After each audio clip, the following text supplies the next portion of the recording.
Hello. Hello, We're live. live and in person. We're live again. David, it's so lovely to see you like twice in a week. I know. Weekly, whatever. I was thinking last week. I wish this could be more off. I haven't written anything for the theater in maybe 3 years, Mm. and after last week, I said maybe this is something I want to go back to. So We'll lure you back. Lure you back. maybe. Yeah, in case anyone watching doesn't know, last week, last Wednesday, we had a wonderful panel featuring David and some other fantastic folks about theater as a force of actionable change. If you missed it, it's in our archive on Facebook. Check it out. But in the meantime, we are here. We're present in this moment. My name's Al Parker. I use they, them pronouns, and I am the Associate Artistic Director of the Parsnip Ship. I am calling in from Lenape Land in Brooklyn. Brooklyn is where Parsnip mostly is, our theater, our people. But David, you're in California, yes? Yes. Hold on. On Tongaland. I am from New Jersey, New York, though, so it's always I don't know. I actually kind of live both places. So, but at the moment, yes, Los Angeles. Maybe we'll get you back to New York as well as back in theater. Maybe no one ever knows what the future holds. But it's been what your episode was in 2018. I think it was 2016. 2016. If you can believe it. I was totally off. 2016. But it's been some time. Like so much like It's been a cultural minute. history has happened in that time. But what about you? Checking in with you as a person. How's David? In some ways, I feel like the same, and in other ways, feel very different. So, yeah, so much. I can't even think of all this. In some ways, I said, "Oh, not much has happened in 6 years." But when I think about it, so much has happened in 6 years. So I'm spending a lot of time, probably most of my time, in Los Angeles, and man, a lot of projects have come and gone and are still going in the meantime. But it's so nice to be able to revisit this play because it's actually one of my favorite things that I ever wrote, and it's one of the things I wrote that got the least. I've been lucky to have things I have written gotten a lot of attention, and this one I always wish had got a little more. Just I think it's a really important story and a story that other people don't want to look at. Yeah, well, we're gonna definitely take a good long listen tonight. Really excited to rebroadcast this, and really, that is one of the things that too I love so much about working with Parsnip. That like theater is ephemeral, yes, but also theater should be accessible, and there's a balance to strike. Especially with stories like this, where maybe people in your immediate vicinity are not engaging in a deeper way. Okay, there's folks out there. There's someone out there who wants to hear your story, and we want to make sure they hear it. I love that the episodes just live online. Exactly. Not the same as in person. I've been going back to in-person theater a lot lately. Like, I'm so busy because obviously working in theater, that means you then have to work, and the work is back, which is fantastic. But I've been seeing as much theater as I possibly can, and there's nothing quite like being, which is something y'all talked about on the panel, like being In a space. There's some energy, there's some like you're humans in the space together. But digital theater also is a really phenomenal medium to still engage people. And I actually think you all were ahead of the curve because, especially after so much Zoom theater, I don't know how much more Zoom theater I can see right now, but everywhere I go, I actually used to be a big podcast listener, and now I do mostly music.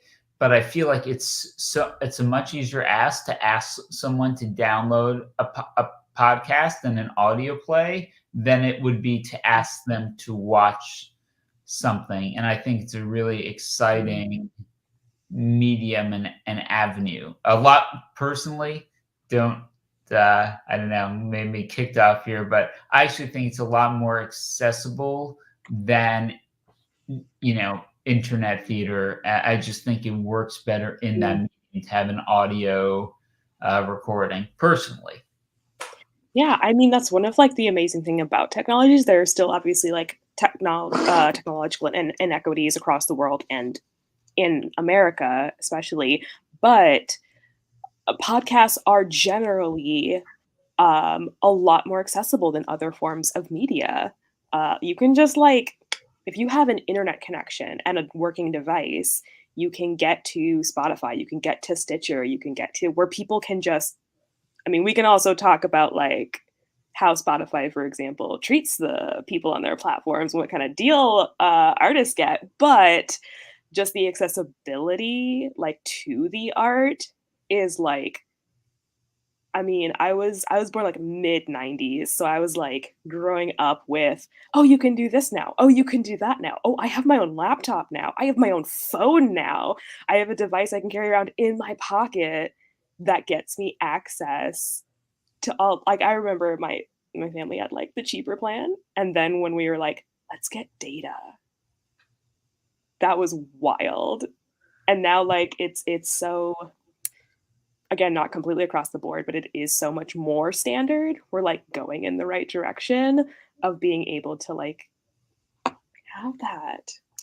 And I think the great thing about an audio format for something like this is if you watch a filmed production, unless it's something designed specifically for the screen, which my thought is, well, the film and television is something specifically designed for the screen, but you're never quite getting the same experience as you would in person, where if it's something that's designed for audio, you're not getting a second-rate experience of, and in fact, there's just a concert in New York from 54 Below that I heard about last night that, I would have liked to have streamed it, and I was busy and I missed it. But even then, as much as I would like to see it, it would never be the same as being there. So something like this that's that lives on an audio, it is that same experience. So yeah.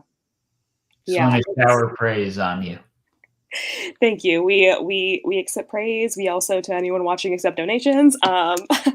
But yeah, it's been incredible doing this kind of work, especially with really, really important stories. Which is also why when the pandemic hit, we started doing these rebroadcasting, because 2020 was so interesting for us in a growth way, because we had already been thinking, how do we like push the stories we already have forward more? How do we stay engaged? And then, we were a volunteer team. We're a little indie theater. People weren't real with the more hybrid digital ways of doing theater at the time. So like grant money was not flowing in. And so we were really like at capacity with what we could do, but we like just had this craving to do more. And like really horrifically like the standards that like had to hit our entire industry in order to allow creators like us to do more. It's a little heartbreaking when you think about it, but I also am grateful for like the things that have changed, and that we can do things like this, and that people pay attention to stories like yours that have been around, and have value and have already been putting in value. So hopefully we can get you some more of that attention. Well, yeah, and it was interesting. We talked about this last time, and I've been thinking about this play a lot since we did that panel. So we did like a workshop production in New York that ran for 3 weeks, probably I think 6 months or so before the Parsnip version ran, and it just kept coming back to that thing. And people said, "Well, we don't want to see this. This shouldn't be aired." And I keep coming back to this idea that just because something, if we keep running away from things that are upsetting, someone like this person, and I think this pieces of this person lives in each of us, but a lot of people don't want to admit that part. But even if we don't want to admit that part, like to just wish away the problem and wish this person didn't exist might seem appealing, but I think there's a lot of these people out there, and then people keep wondering, why did these shootings happen? And it's interesting. I read this long Twitter chain about this recent shooting that just occurred, and they said, yes, it was racially motivated, but if you look, and this was an expert in psychology, if you look under it, a lot of times, like, these are people in distress who are just looking, looking for a cause or something to justify what they've done. So it's a very interesting, it's a very interesting question. I personally, and there's no racial component in the shooting in my play, because, to be honest, when a lot of these were happening in 2015, 2016, there wasn't nearly as much of that component. But I think even the worst, even the biggest racist in the world, someone who's not personally in misery and in pain, does not go out and do this. So I think we want to start. And it was interesting, the recent shooting, apparently this person had been flagged by, school authorities that, this was a troubled person. Like the character in my play, I think, is someone that, that would have been flagged, and it was an intervention that didn't work. So it's one thing to say, well, we don't want to look, this person doesn't deserve our time. That might be true, but then when they kill 10 people, they're going to get your time anyway. So why not look now and see if we know people like this? And even if we don't, I think there's a lot of people in distress that aren't going to go on to commit something like this, but have a lot of the same experiences. And I think it's worth looking at someone like that. So I really appreciate that you all feel the same and are willing to share a story like this that other people have been reluctant to share. Yeah, it's a really, really difficult topic, especially when it is so constantly in conversation with real world events and like real world pain. And one of my favorite things that came out of the panel conversation last week is the idea that um, we do need to all be tackling this from all these different angles. Like, everyone on that panel had their own, all of you had an approach of how to have these kinds of conversations, and like who you have like the energy to focus on and give healing to, and to kind of share that responsibility. That was one of my favorite things from that panel, because it gets really hard. Like, empathy is hard to practice, and sometimes, when these are traumas just heaped on top of each other. I mean, especially when it's like targeting a lower income Black community.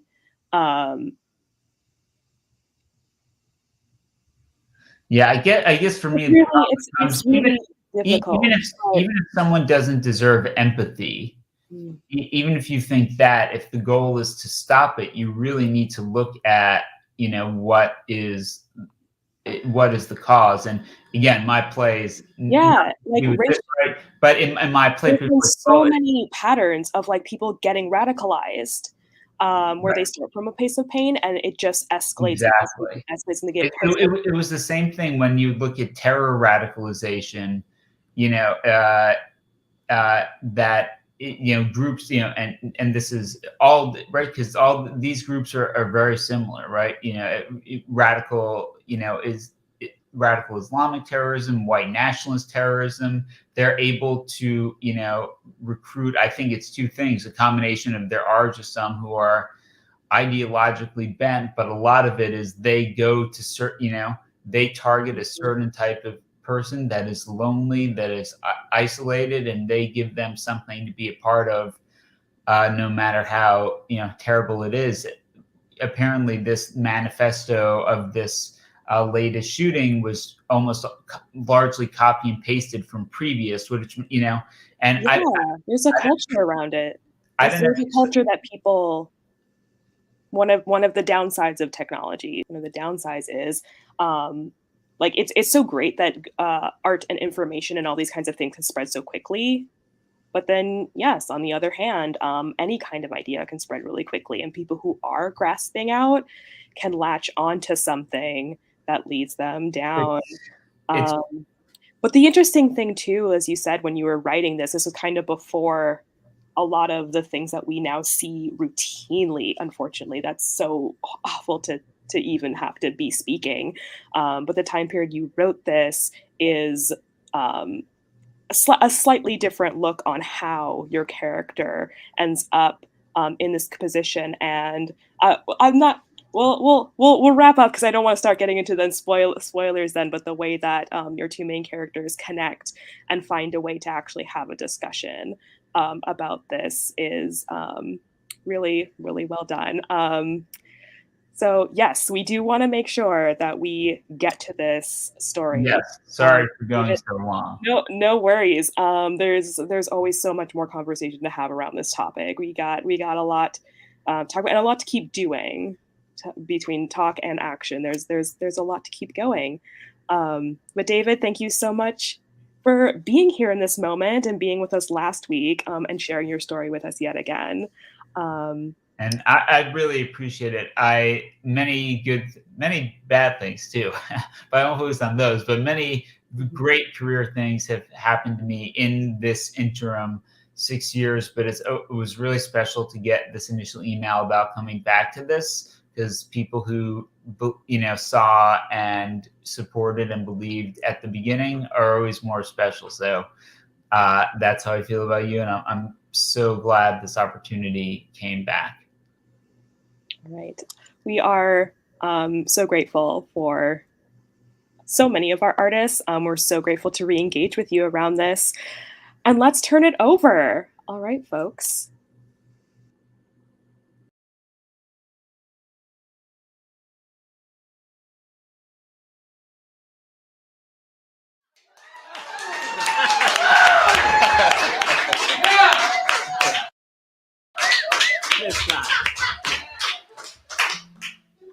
Y'all know y'all like that. Hi, guys. My name is Ivan Idevery. And I'm Eric Borlaug. And welcome to another episode of the Parsnip Ship.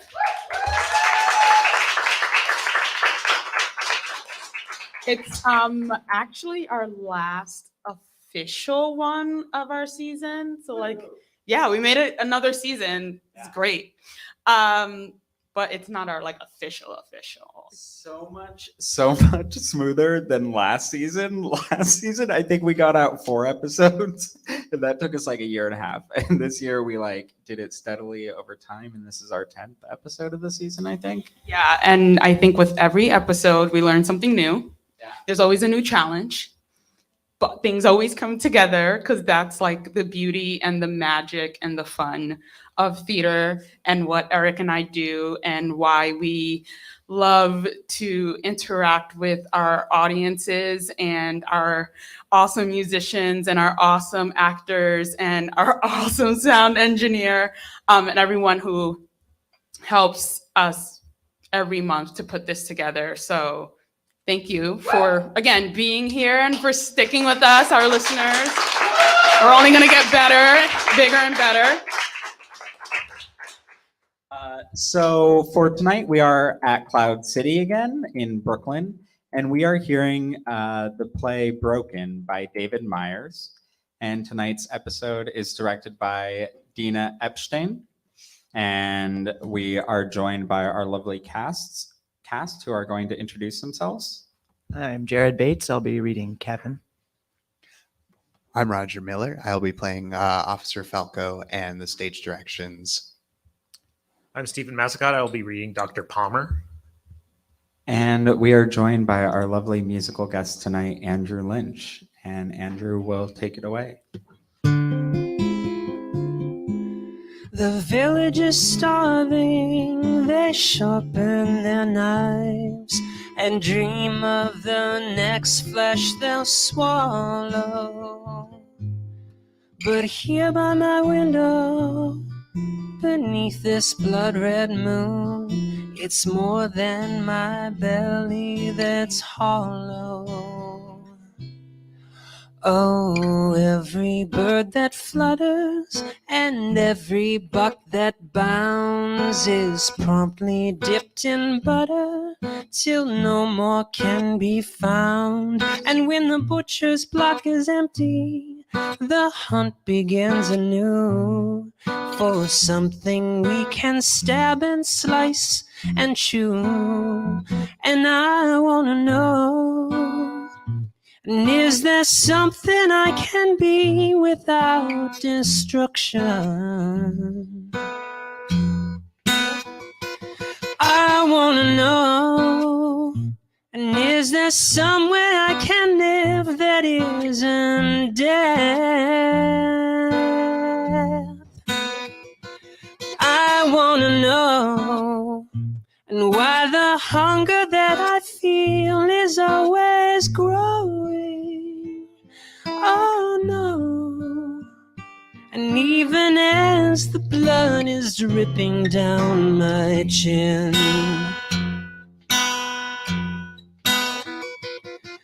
they say to never bite the hand that feeds you, and no one else has ever made a fuss. But something tasted different in tonight's stew, and I fear the hand that feeds was one of us. And if every beast that lumbers and every man that crawls is just another number on the butcher's bloody walls, then maybe satisfaction has reached too steep a price, and mine will be the next corpse on the ice. 'Cause I wanna know, and is there something I can eat without the stomach?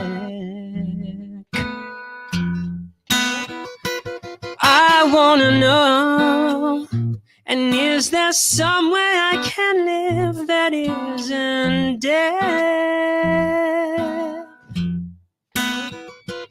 I wanna know, and why the hunger that I feel is always growing.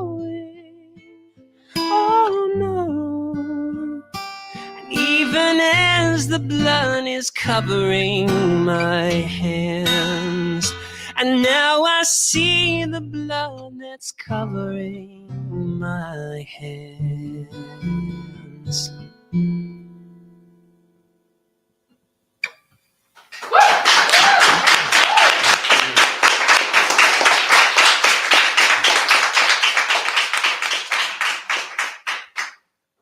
Broken by David Meyers. A psychiatrist's office in a state-run prison, the present. The dingy office is bleak and institutional. There's a large desk in the center of the room, with a worn leather chair behind it and a plastic chair in front. A framed diploma hangs on the wall, and a small refrigerator sits nearby. At Rise, Dr. Palmer stands in the office. He's waiting for someone, or something. Maybe he's pacing. Maybe he's nervous. Something's not right. A knock at the door. After a second, Palmer opens it, calm, collected. Yes, Officer Falco steps inside. He's here. bring him in. Move. After a moment, Kevin shuffles into the office wearing handcuffs. His eyes are bloodshot. He looks drugged, angry, and withdrawn all at once. There's a bandage wrapped around his head. I said move! Falco pushes Kevin further into the office, hard, angry. Palmer goes to say something to Falco, then stops himself. The three of them stand there. It's uncomfortable, tense. Palmer turns to Falco. The handcuffs are supposed to be off. What? The handcuffs are supposed to be No off. one told me that. Take them off, please. That's not a good idea. We'll be fine. I'm not supposed to take them The off. warden said it was okay. Falco looks at Palmer. The kid just asked to come down here. How could the You don't warden? believe me? No, Do you want me to call him and ask? Falco looks at Palmer, decides not to fight him. Falco goes to Kevin and takes the handcuffs off, hard, like he's trying to hurt him. Kevin rubs his wrists. Sit down. Falco shoves Kevin down onto a chair. Kevin looks around the office. He stares at the framed diploma on the wall, the refrigerator, maybe something on a bookshelf. Palmer watches Kevin. Then he turns to Falco, gestures toward the door. Thank you, officer. Falco looks at both of them. This is a bad idea. He raises the handcuffs. I really don't We'll think... be fine. But he's... You'll be outside, right? Falco looks at Palmer angry, but decides not to fight him. He goes to Kevin, grabs his shoulder. I'm warning you, McFadden, and you try anything. Thank you, officer. Falco gives Palmer a glare, then exits. Palmer closes the door. It's good to see you, Kevin. After last night, I didn't think you'd come see me. But I'm glad you changed your mind. So,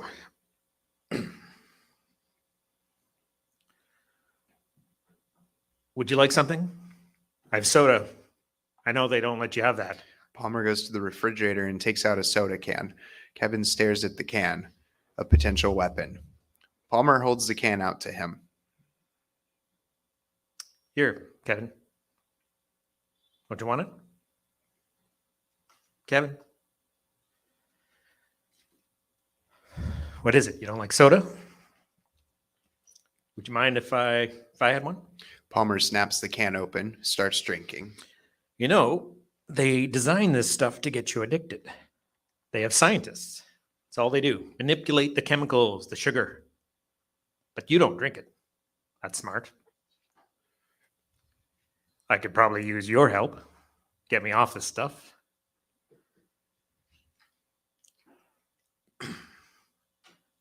Dr. Saperstein said you wouldn't talk to him either, or Dr. Goldfarb. And you wouldn't talk when I came to your cell last night.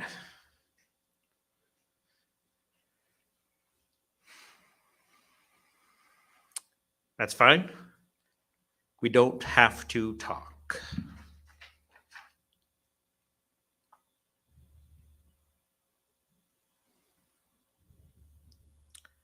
But since you asked the guards to bring you down here, I thought that you did want to talk.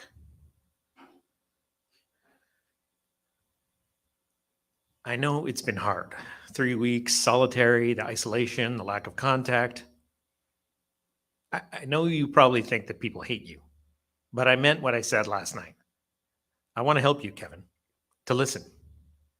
And it's just you and me off the books. They can't use it at your trial or... I'm not even allowed to be doing this. You're not my patient. It's against protocol.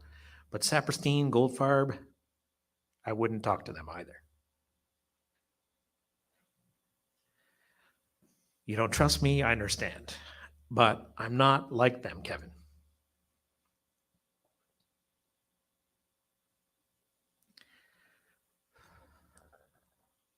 So why did you come here? Why'd you ask to come see me if you didn't want to talk? Get out of solitary? That's fine. We can sit here. Whatever you need.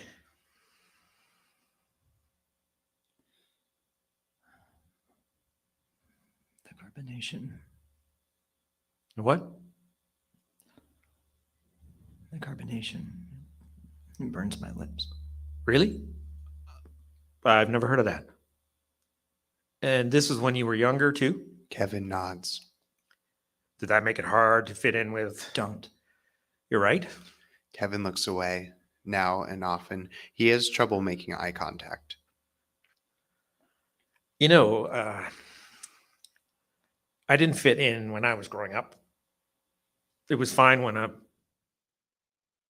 I was younger, but then I just couldn't make friends.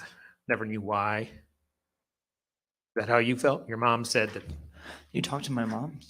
A little. I called her last night to see if she... Why did you call her? I wanted to talk to her about you, about why... What did she say? That she still loves you. Bullshit.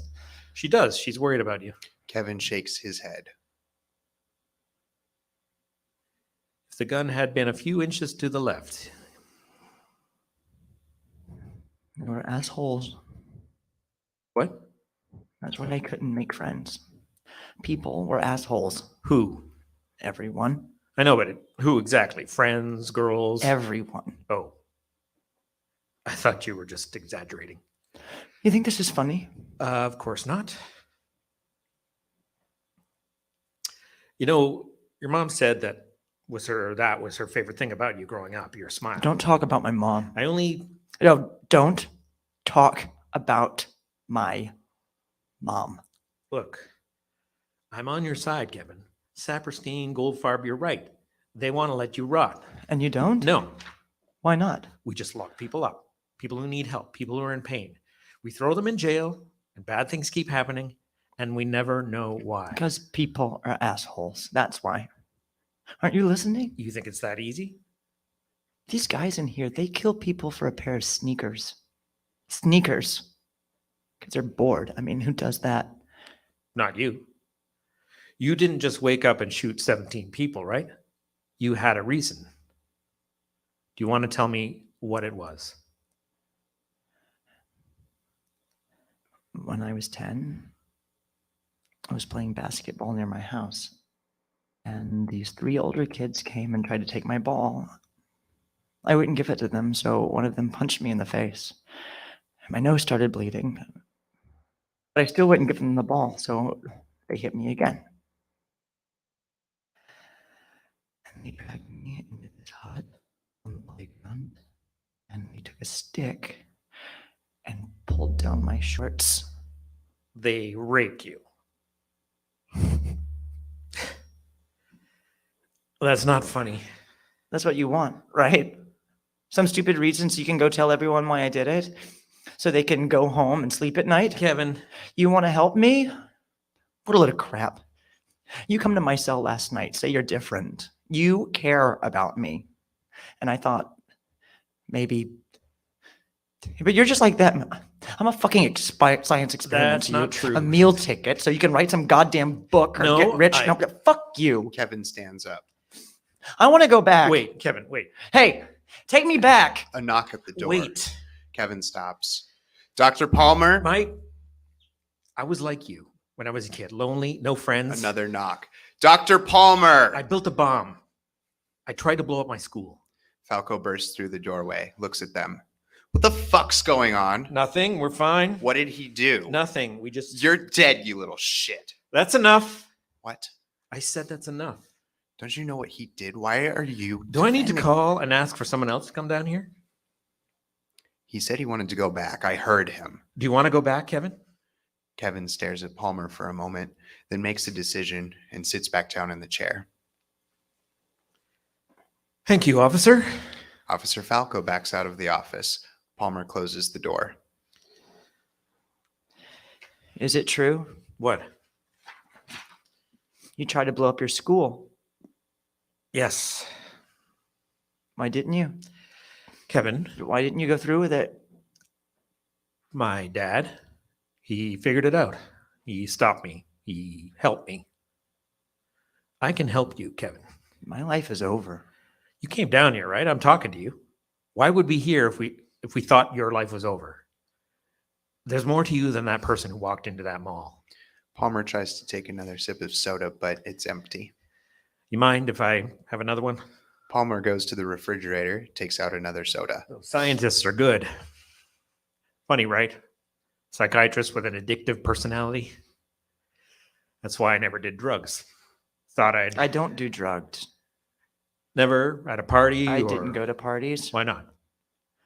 No one invited me. Not even at college. I commuted. It was like a job. Must have been hard to meet people that way. Whatever. All I did was have sex and get drunk. Did that bother you? That you never got invited to parties? You know what? Something's wrong when I'm a loser because I don't get drunk and have sex with like 20 different girls. That's what everyone said. I couldn't get girls because I didn't go to parties and wait till they got drunk. What about Molly? She went out with you, right? And you didn't meet her that way. Your mom said You really liked her. Must have been hard to find someone who cared about, and then. So, no soda. What do you drink? I don't know. Coffee? I hate coffee. Well, what do you like? Tea, juice? Juice? What do you think? I'm like 5 years old? That I'm a pathetic little kid who still drinks juice? I didn't mean it that way. How did you mean it? I was just trying to talk to you. Now, who the hell drinks juice? I do. Palmer points to the bandage on Kevin's head.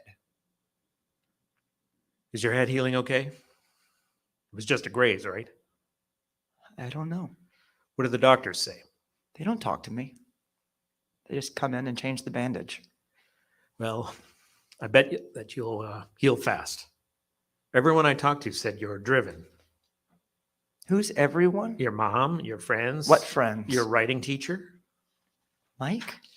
Your mom You gave don't- me his number. He sent me your stories. They're good.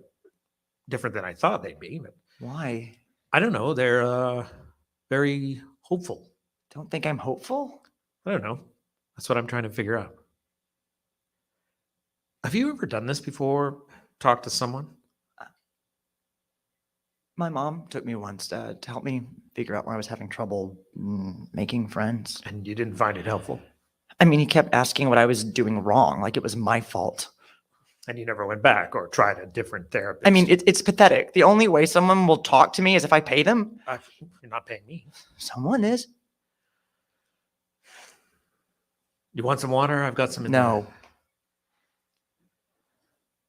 So, how did you learn about the carbonation? That you were allergic to it? I was on this field trip for school. We stopped to eat at a mall. They had sparkling water. I thought it was like water.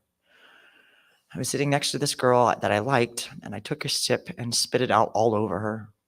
People came up to me for like the rest of the year, and they'd spit their drinks on me. I told my mom, and she figured out it was the carbonation. Is that why you chose them all?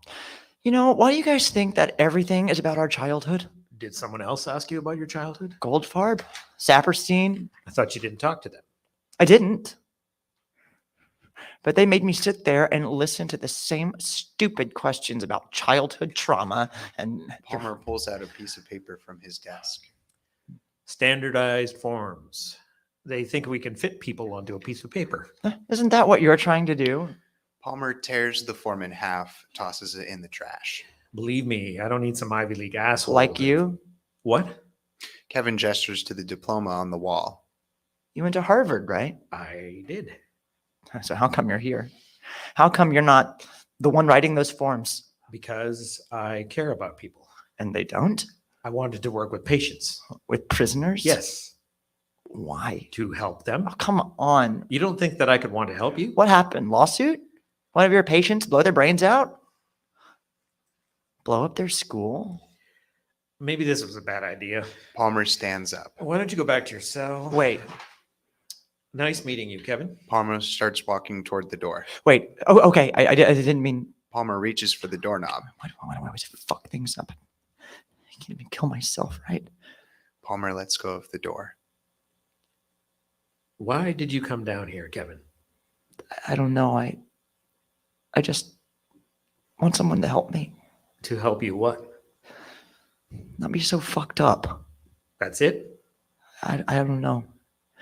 Why everything is so hard. Why I can't be normal. Why you did it? I didn't want to. Then why did you? They made me. I was a good person, and they just. Who made you? Who made you walk into that mall? Who put the gun in your hand?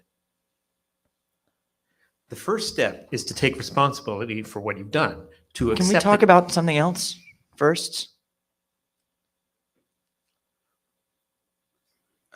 What do you want to talk about? I don't know. Why everything sucks. Is that really why you came to see me, Kevin? I don't know. Like, what do you talk about with your friends?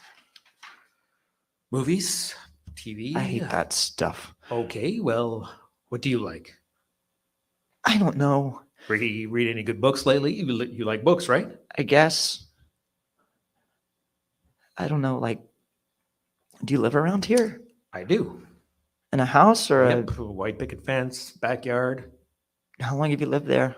I don't think we should get into Why that. not? I'm just asking you I'm questions. not supposed to share things about my personal life. It's not professional. Oh, so telling me you tried to blow up your school, was that not professional? Well, I've clearly broken one boundary. I probably shouldn't do it again. So what do you want to talk about? Whatever you like. What about the weather? Is it getting warmer out? A little? They won't take me outside. They say it's not safe with the other prisoners. I hate winter. I always wanted to live someplace warm. We've got that in common. I like wearing shorts. I hate pants. It's interesting. They won't let me wear shorts here. But it's always warm. I like that. I don't know. Can you just like talk about something, please? Palmer opens a drawer and pulls out a stack of papers. About your stories. Do you want to tell me about them? Well, this one, Blood Bond. What about it? Well, there's two characters. One needs a kidney and his friend's a match. His best friend. Right, his best friend's a match. But he has blood disease, so the doctors tell him not to donate the kidney, that he could die during the operation. But he does it anyway. He gives the kidney and he dies. Why did you choose that ending? It was his friend. He'd do anything for him. But he was willing to die, right? He took the risk. Why wasn't that enough? I don't know. That's what friends do. Okay. What about this one? Sunflower. Mallory runs off with a Wall Street banker, but then she comes back to Calvin. Why did you choose a happy ending here? Who wants to read a story where the girl leaves? That's life. But if she comes back, if she loves him, that can only happen in a story. Is that what you wanted? For Molly to come back?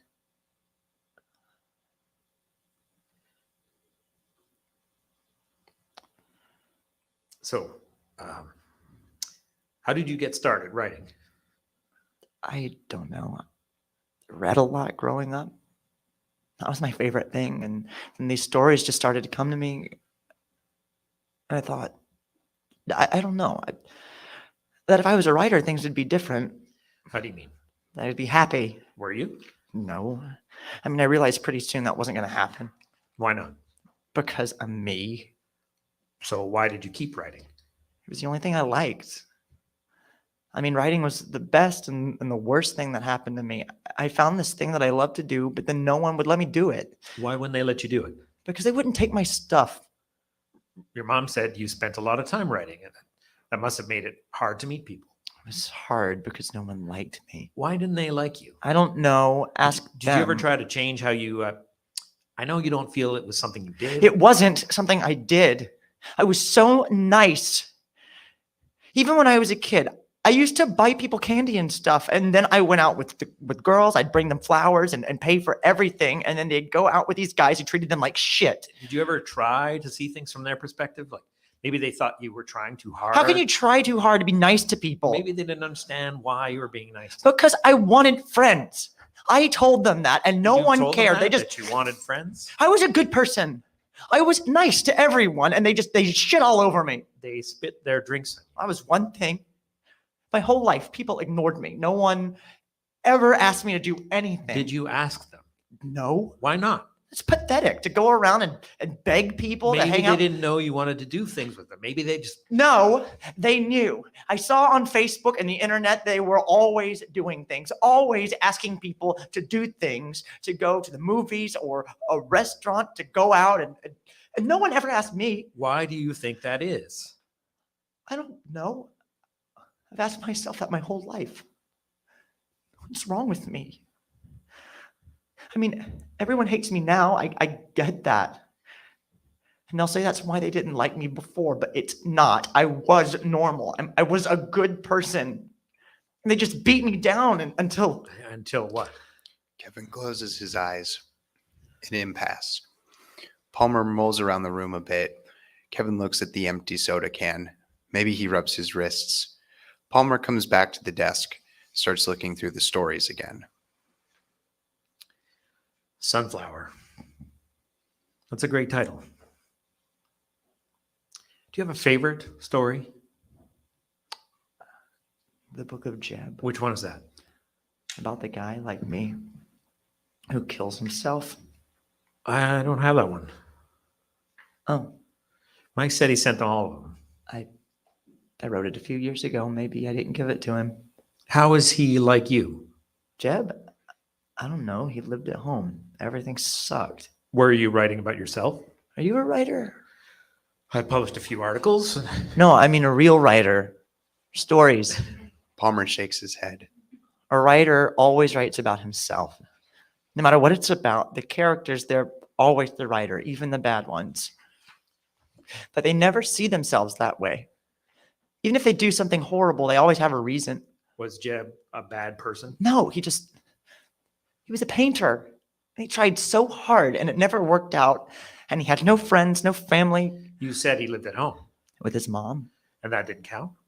I mean, it was just her. And when she died, there'd be no one to. Did he date anyone like Molly, like a No. Molly, or did Jeb kill other people too? No, he just really wanted to be a painter. And then one day he finally realized it wasn't going to happen. And he looked around and he had nothing. His whole life was a total waste. So he killed himself.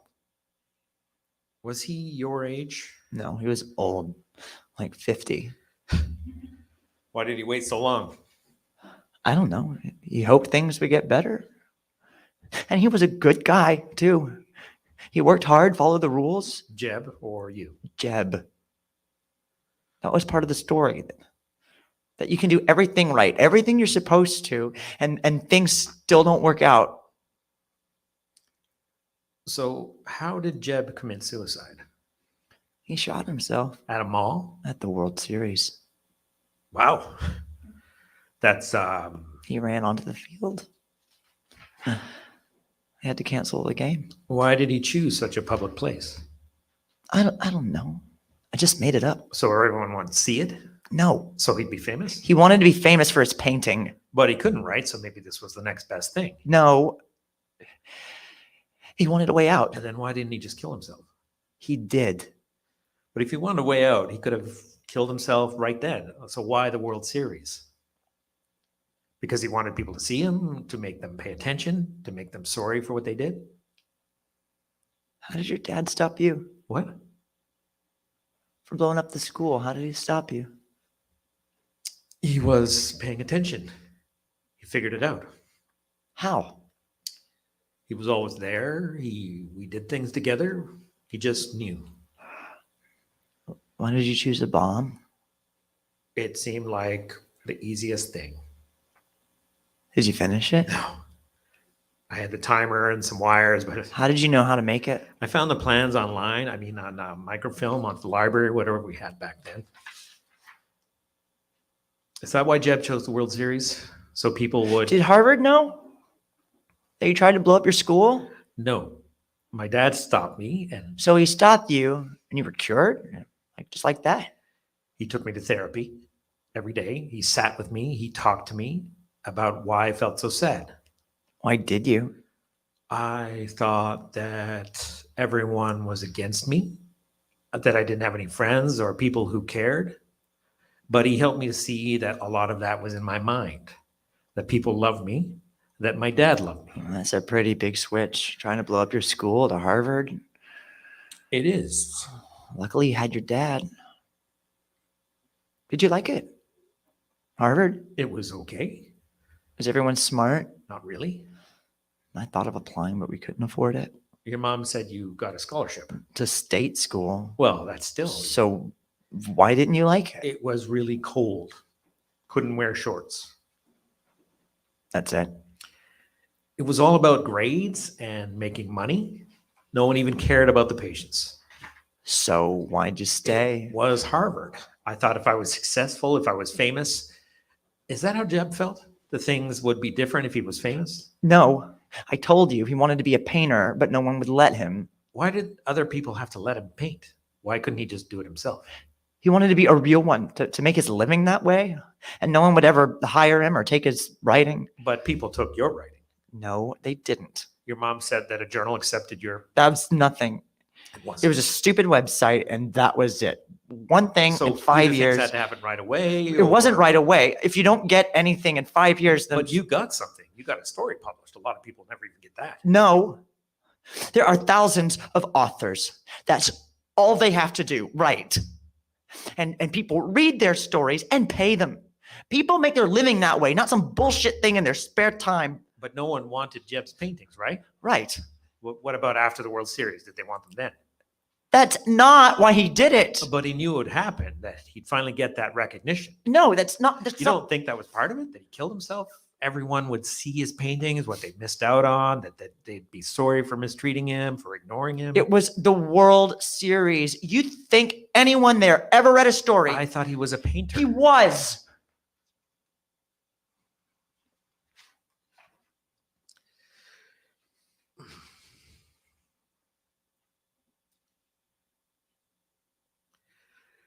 World Series, huh? Are you a baseball fan? I am. Big one. That was our family thing. Me, my father, I loved going to those games. You know, I actually went to the World Series once. Kevin, do you want to ask me about it? Not really.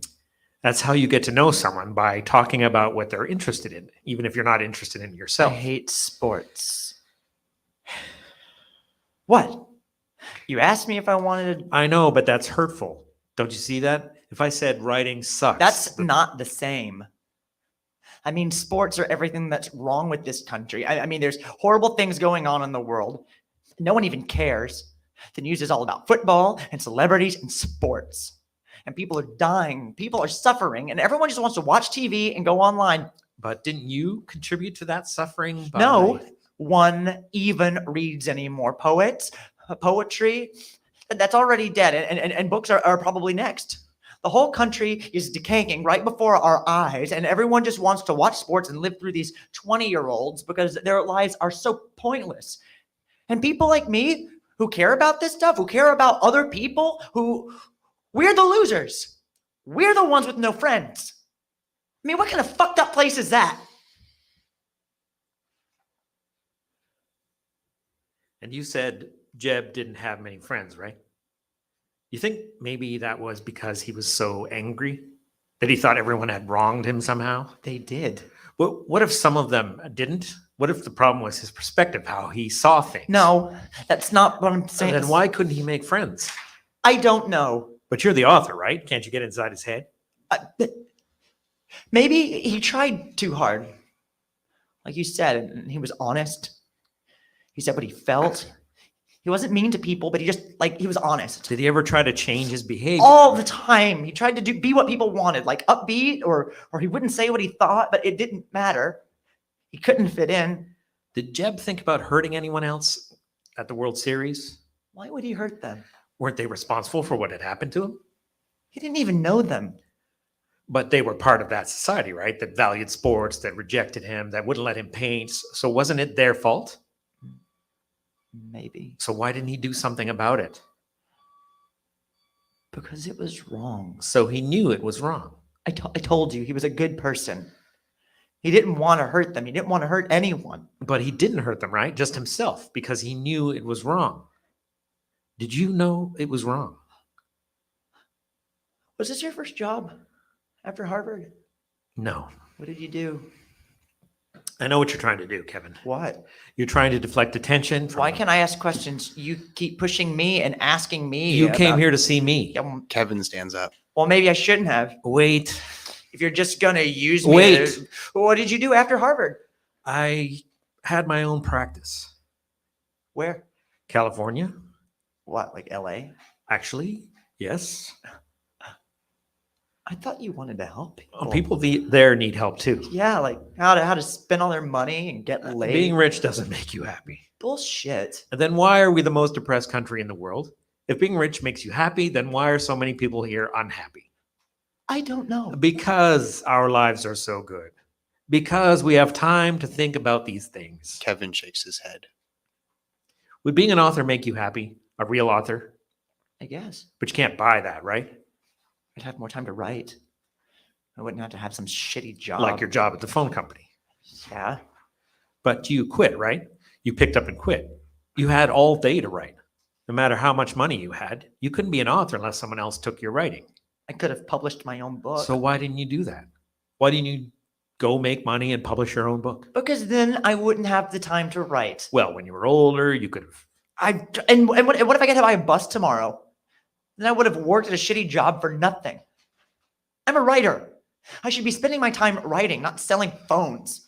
Not something anyone can do. Then why didn't you keep writing instead of going to the mall? You could have kept writing and trying. It wasn't going to happen. You could have kept writing and gotten better. And maybe in a few years, more people would have wanted to look at your. Everyone just thought I was a shitty writer. If everyone keeps rejecting you, that's what it means. And there I was sending my stuff out over and over. And nothing else could ever make you happy. You had to be a writer or your life was going to be miserable. Pretty much. And you think that if you were a writer, all your problems would have gone away? That if you had gotten published, if you had made a living at it, that you'd still be happy without friends or a family? I would have had them if I... You think you'd have friends because you were a writer? Real friends? Or that someone would love you? Maybe someone would have married you, but they wouldn't have loved you. Not like Molly, not like you wanted. Don't you think that if you had those things, you would have been happy even if you couldn't write? Is that why you're so happy? What? Your family? Picket fence. Backyard. You have a wife? Kids? I don't think that we should Why discuss. not? There are boundaries here. Really? Like coming to my cell last night and begging me to see you, talking to me when I'm not your patient, telling me you tried to blow up your school. That's enough. You want me to spill my guts out to you, but you're not even. I don't have a family. It's just me. In your big fucking house? Yes. Stop lying to me. I'm not lying to you. I'm alone, Kevin, just like you. Yeah, why? If having friends, having a family, if that's what makes people happy, if that's what matters, then why don't you have That's them? not what I. If you're so smart, if everyone likes you, then why couldn't you get married or That's have enough. kids? Why does your life suck? Stop it. What the fuck's wrong with you? I said stop it. A knock at the door. We're fine. Another knock. I said we're Doctor. fine. Palmer gets up, moves around the office.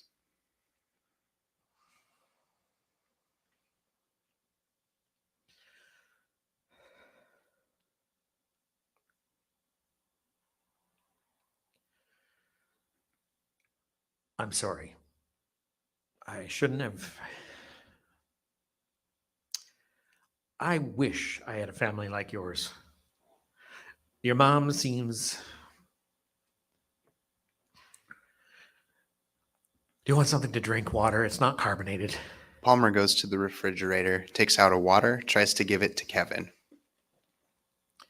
Kevin, please. Kevin doesn't take the water. Palmer puts it down next to him. You know, your mom, I meant that. She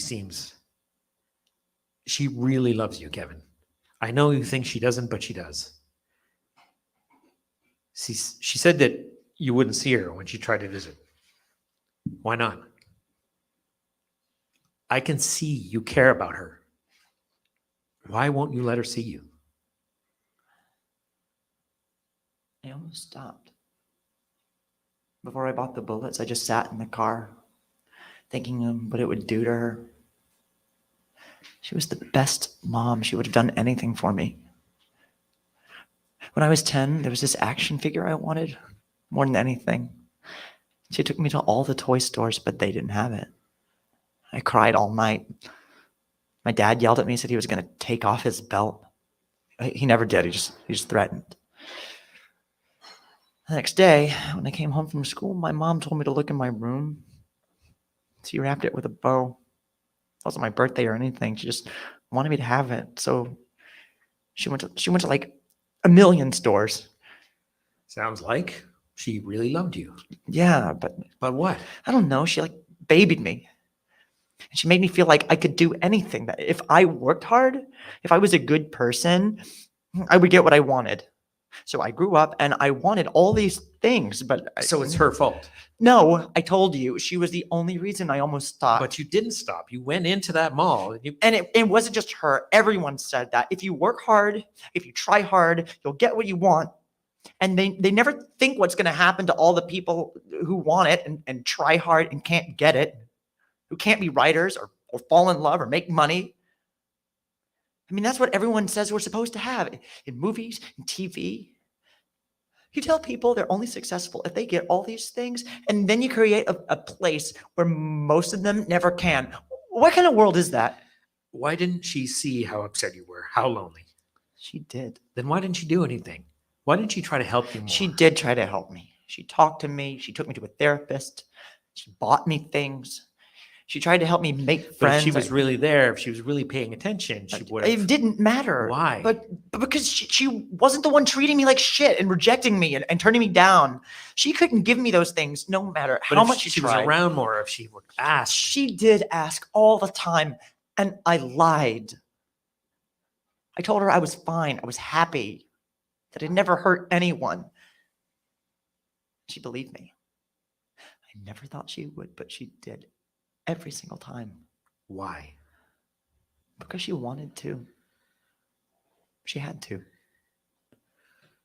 If you knew it was wrong, if your mom loved you, why did you do it? Why didn't you stop yourself in the car anywhere?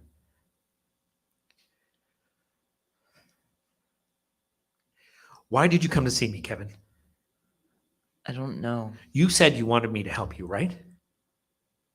Well, the first step is being honest about what happened. It doesn't even have to be to me, but you have to accept that you chose to walk into that mall. I didn't choose to. They made me. Who made you? Who made you walk in the mall? And Haven't you been listening? Everyone. Everyone treated me like shit my whole life. No one cared. No one paid attention. I had nothing. I had fucking nothing. Not one thing. That's all I wanted. One girl, one friend, one story. But you had Molly. You got a story. No, I had nothing, okay? And I did stop myself so many times. But how much shit can keep happening to you until you just can't take it anymore? Is that how you felt? That you couldn't take it anymore? Is that? Knock at the door. Not now. Another knock. I said not now. The door opens and Falco enters. I need to get him to rec time. Are you kidding me? He's only got half an hour to... Get out. I have to bring him down there. I'm going to get it from the warden. Get the hell out and don't open that door until we're done. You know what? Maybe I should call the warden. This is Fine. bullshit. Either call the warden or get the fuck out of my office. Falco backs away, exits, and closes the door behind him. Is that how you felt? That you couldn't? Did you ever go to Hawaii? I heard it's warm there. I used to ask my mom growing up. She said it was too far. We went to California, though. Disney. Met all the characters, Mickey and Goofy. That was like my favorite memory. Is that why you moved to LA? Because it was warm? That was part of it. And I bet you made a lot of money, right? Harvard doctor, LA. That's not why. But you liked it there, right? You were happy? I was. So why'd you leave? Kevin. Your own office, California. Why'd you move to this shithole? I don't know. Yes, you do. Kevin. Why did you choose jail? Did someone find out What? that you tried to blow up your school? No, I just wanted to help. There's like a million places to help people before they do this stuff. But if someone found out No one knew. you tried to blow up your school and no one knew, You're the first person I told, besides my therapist and my dad. really? Palmer nods slightly. Why? Because I thought you'd understand. Because I'd trust you? How do you know I won't tell someone? I don't. Would they fire you? Maybe. Probably. Or maybe they just won't believe me. The psycho. The people in LA, they were, like you said, spoiled, selfish. I wanted to help people who needed it. Yeah, like all the deserving people here. You don't think you deserve help? No, Why not? you know why not. You said you were a good person. I was before. You can still be a good person. I killed 20 people. How can I still be a good person? Well, you can. Just stop, all right?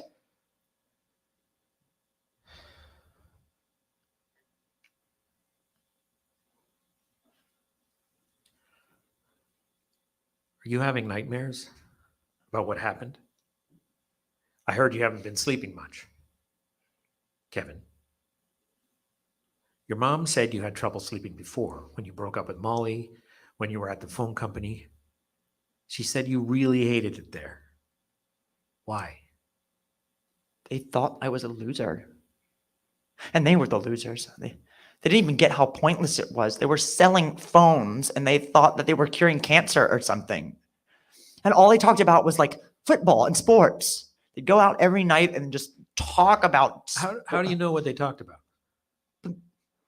Because I was there. I thought no one invited you places. It was work. Well, why They did had they have to. to? Couldn't it be that they? And no one would talk to me. I just stand there and people would look at me like I was pathetic, and they were pathetic. They were the ones wasting their lives. Why were they wasting their lives? They sell phones. And all they did was go to work, go home, and do it all over But again. isn't that what you wanted? To have a normal life, to have a family? Not like that. Because you wanted to do something important, right? For everyone to know who you were. It wasn't just that. I mean, if you didn't fit into their little box. I told this guy once that I wanted to be a writer, and he looked at me. I'll never forget it. The way he smiled, like, yeah, right. That's never going to happen. That's just one. Everyone thought that, even my mom. I mean, she said my stories were good, but Well, not everyone can do what they want. why not? That's not how the system works. Well, the system is a bullshit. Sometimes things aren't fair. Life isn't How come fair. someone else gets to be a writer and I can't? Why do I have to do something I hate every day? Because there's only a need for so many writers. Not everyone can. And what happens to everyone else? To everyone who wants to be a writer but can't? They have to choose something else. Lots of people want to be writers or singers or whatever, and they can't. And so they have to go out and do something else. They become a teacher or a lawyer. And they didn't really want to do it. They did. And some of them worked as hard as you. And then it I just got that story published. I'm a good writer. Why should I have to go around and watch other people doing what I want? To have it rubbed in my face every second of every day, and then with friends and girls. I mean, I'm 25 and I live at home and my mom's my best friend. How fucking pathetic is that? So why didn't you move out? I couldn't. Why not? I quit my job. Why couldn't you get a new one? I told you I didn't want to do some stupid crap. Well, don't you think that's a reason you felt so bad about yourself, that you were letting your mom do everything for you? It wasn't her fault. But it wasn't her fault, okay? What about your dad? Jesus, what do you why do you always want to blame someone else? I'm not trying to blame anyone, but you keep telling me that other people made you do it. So I'm just trying to figure out who exactly that is. Did you ever talk to your dad after he left? He took me to dinner once after college, told me I should give up this writing crap and get a real job. And then he asked me to split the check. And you were closer when you were younger. He was always working. Your mom said you went hunting with him before the divorce. He made me. Was that the first time you used a gun? Kevin nods.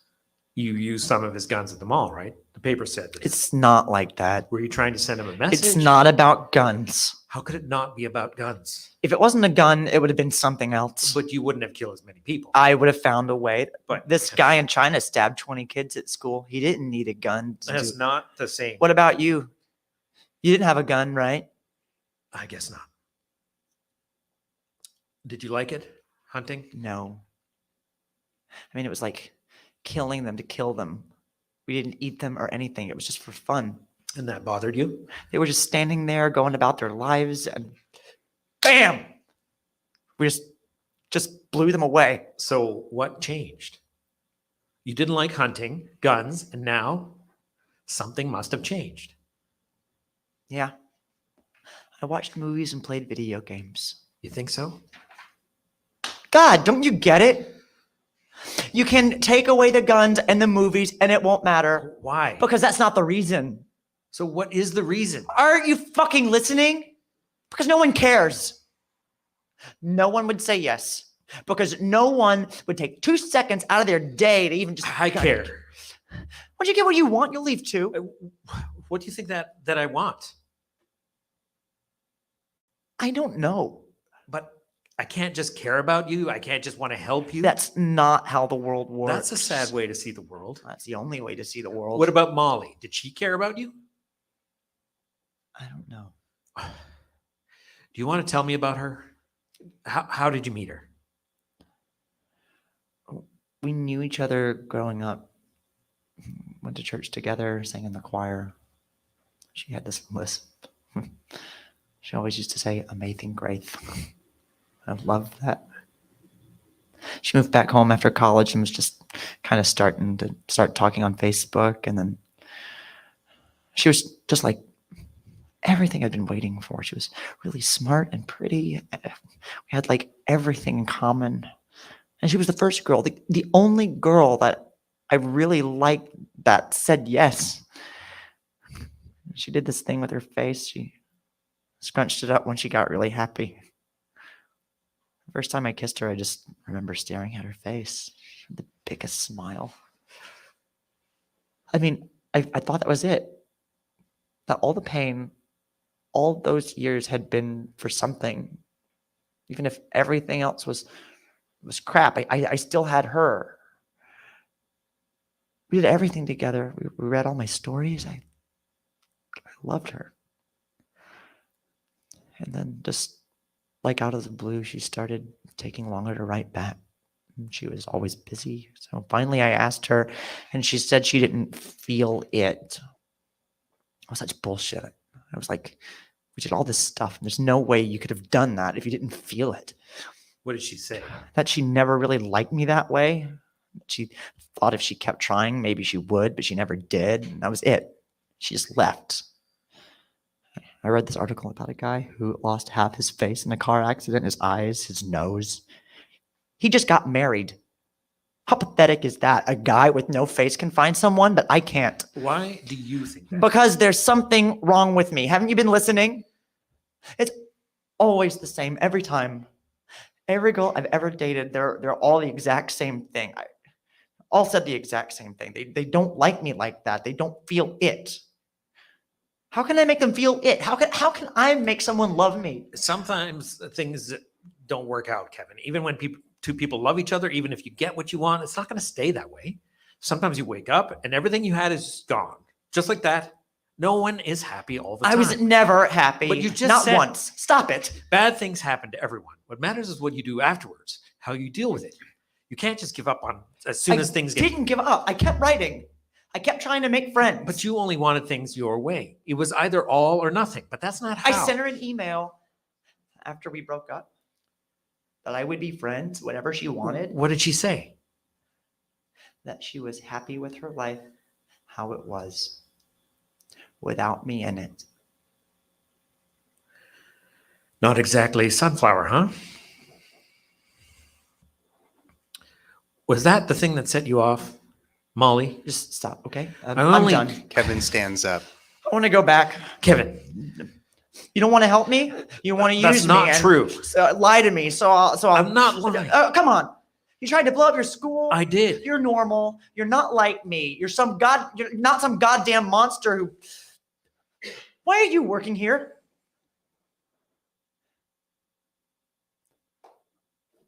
Fine. Kevin gets up, goes towards the door. My wife, she left me. You said you weren't married. I said I didn't have a family. Things were tough between us. She thought that moving here, that it would change things, but it didn't. And one day I woke up and all her stuff was gone. Her clothes, pictures, just like that. I was 50 and I had nothing. I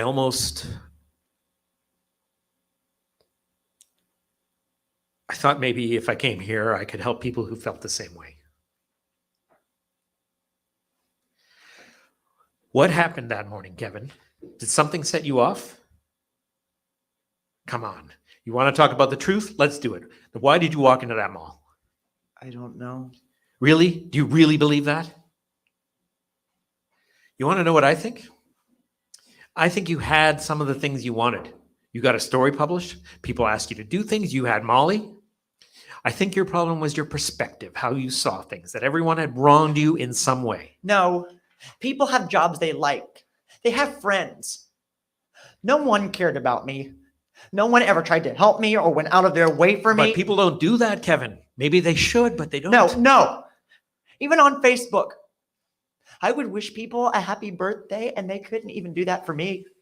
They couldn't even take 2 seconds and say, "Hey man, happy birthday." I mean, I go online and everyone's talking about this great stuff that's happening to them. They're having kids, they're getting married, their books getting published, and everything in my life is total crap. I mean, what else am I supposed to do? But don't you see, that's just the image they're projecting. A lot of them are unhappy just like you. But no. Everything I've done has been rejected everywhere. No matter what I do or how hard I try, and no one will. So go that makes out it with me. okay? No. It's okay to go into the mall. You get No, rejected that's enough? not. You're not Then listening. why to me. did you do it? I didn't want to. If you didn't want to, then why, Nathan? If you knew it was wrong. Wait, what? You just called me Nathan. No, I didn't. Yes, you did. No, I said Who's Nathan? no one. I meant Kevin. Who? I called you Kevin.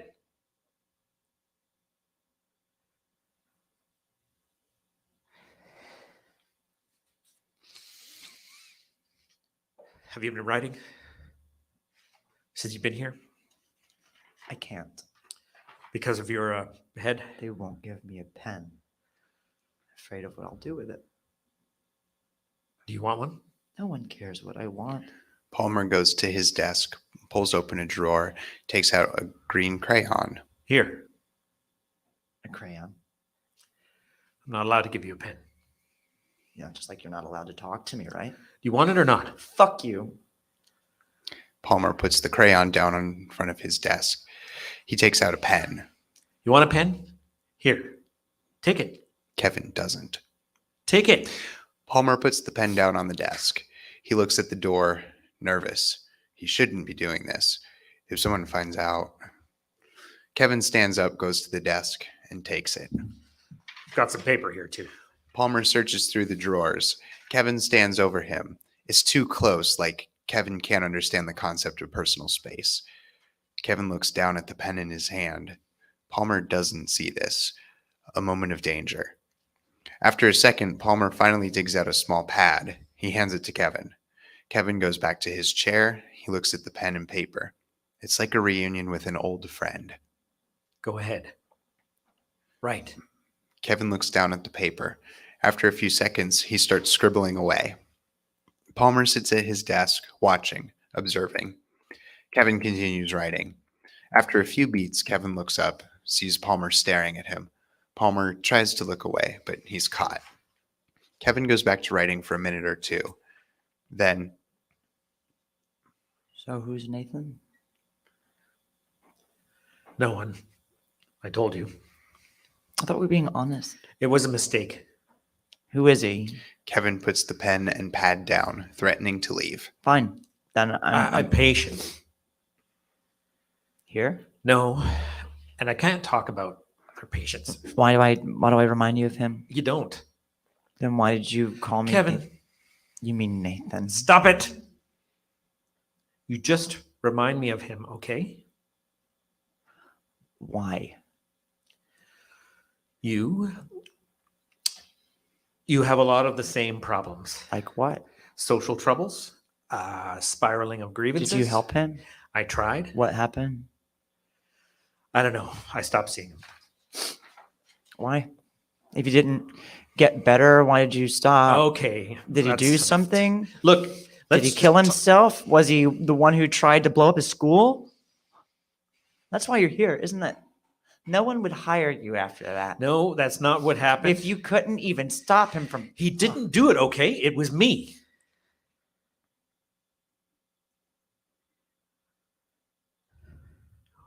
What are you writing? I don't know. Is it a story or... I'm just writing. A few more beats. Palmer lets Kevin continue writing. So, Jeb, was that how he felt? That he just couldn't take it anymore? Just stop, all right? I'm done. This is going to be our only time to talk. If you don't talk to me now, You're not going to get your answer. There is no answer. There's always been something wrong with me since I was a kid, no matter what I tried to... not true. Then why did I do it? No one wanted my stories? Who cares? You did. People are starving to death, and I'm unhappy because no one wants some stupid stories because I don't have friends. That's fucking I pathetic. could understand why you'd feel that way. What about you? You don't have a family. Your dad's not here, so what's stopping you this time? I'll tell you why. Because Nathan was fucked up, and you're not. Nathan knew it was wrong, but he didn't care. He didn't do anything right his whole life, one failure after another. He was a loser, a little insignificant piece of shit. But he couldn't take being an insignificant piece of shit. So he was going to do something about it, something everyone would remember, no matter how terrible it was. You don't know what it's like. You'll never know what it's like, no matter how much you talk to me. You want to know what I think? Why I think you came here, Kevin? Most people who try to commit suicide and survive, they hate themselves for trying it. They're happy they're alive. Well, I think you woke up in that hospital and you realized what you'd done and you hated yourself. For 3 weeks, you've been sitting in that cell hating yourself, wishing you could take it back, wishing it would go away, wishing you were dead. You know, no one made you do it. You chose to do it. But you can't admit that because what does that make you? How can you be a good person when you killed 17 innocent people? That's not. So you keep telling yourself you didn't have a choice, just like before, just like your whole life. Nothing was your fault. Nothing was ever your fault. They made you do it. They did make. But that's a load of crap. You know it's a load of crap. No one made you do anything. You chose to do it. You were angry. You were hurt, just like millions of other people. We all wish that someone would love us like we wanted, that we had better friends, like more friends, that we got to do something we love. But you were special. You weren't going to be like That's them. not the. You weren't going to take it. You weren't going to take it. You were going to show us, show everyone how special you really were. That's why you're here, right? That's what you want. Permission to tell the truth. Well, here's the truth, Kevin. So go ahead. Tell yourself. You said you could help me. Help you what? Feel better? Tell you it's okay? It's not okay. It will never be okay. No matter what happened, no matter what people did to you. No, you're not listening. I've been listening this whole time to your excuses, your bullshit. You know why people didn't help you? Because you didn't want their help. You just wanted to keep telling yourself you were the victim, that everyone was against you. Your mom loved you. That wasn't enough. You got a story published. That wasn't enough. You dated girls. You got a job. But nothing ever was good enough for You're you. not even. And you couldn't kill yourself because then you'd be a victim again. And you weren't going to be the victim, not this time. Those people, their families, your family, and they were going to be the victim. No, that's not why They were going to suffer just like you. You were going to ruin their lives, ruin everyone's lives for not taking your stories or going out with you. No. For picking on you, for making fun of you. No, that's not. You were going to show them, right? What else were you supposed to do? You were going to make them sorry, whatever it took. Even if you had to kill 17 people or 20 or 100. Just But stop. what did these people do to you? What was killing them going to do? What was killing anyone going to do? I had to. You felt had like I to. had to. You had to walk into that mall and kill 17 people because they made you? Who made you? The girl in the dress store, did she make you? What about the old man you shot? Did he make Stop. you? The kids buying ice cream. What about Stop. them? Did they make you? Who made you, Kevin? Why did you do it? Why? Please just Palmer Why? goes to him, please grabs him. just tell me. Why? Because then you'll know why Nathan did it. Why your son did it. Yeah. You come to my cell last night, say you wanted to talk. No one wants to talk to me. The guards won't say anything. The doctors wish I was dead, but you. I thought maybe you wanted to write a book, get on TV. Most people do what I did, don't survive. Their fingers don't slip when they put the gun to their head. But you were different. You really cared, I could tell. Not like Saverson or Goldfarb. So I come down here, and it makes sense. You tried to blow up your school. But then I realized there's no way you did it. I mean, after you go through with it, something like that, you're maybe you're lying. Or you're talking about one of your patients. But you kept asking about my mom, telling me about your dad, how he saved his son. I saw the picture in your desk. And you gave me the pad. You, a woman, a kid. That's why your wife left, right? After what he did? He didn't do it. Please don't lie to me. He tried to. The bomb went off by accident when he was building it. And you thought if you came here, If you talk to these people, you might understand. But you never did, right? And then I came along, and finally you would know. And if you helped me, if you saved me, is it true what you said? That you're not allowed to talk to me? Palmer nods. I won't tell. It doesn't matter. They'll find out. That's why it's our only time to talk, right? Well, at least you know. No one. There's nothing you could have done. No, I was his father. I was supposed to know. You couldn't have stopped him. He No tried matter to how tell much me. The day before, he... You want to know what happened that morning? I woke up and something was different. I just knew this was it, that I couldn't take it anymore. I wouldn't take it anymore. Not one more day. My mom told me she loved me right before she went to work. She made me breakfast. She kissed me. She asked me if everything was okay. The second she left, I went to the basement and got my dad's guns. Part of me was telling myself not to do it, but I felt like I had to. I had to take that pain and get it out, to make them feel it. I went to one of the back doors at the mall, but it was locked. So I tried another. And then I just went through the front door. And there was this girl I went to high school with. She was just standing there waiting for someone. I don't know if she recognized me. I took out the guns and I couldn't look when I pulled the trigger. I closed my eyes. I just kept squeezing over and over. And for that first second, it felt so good. And then I heard it. The screaming, the yelling, the crying. So I opened my eyes and I saw them. And I realized what I'd done. I had actually gone through with it. So I put the gun to my head and you're right. I wish I was dead. I should be dead. If you knew it was wrong, then why did you do it?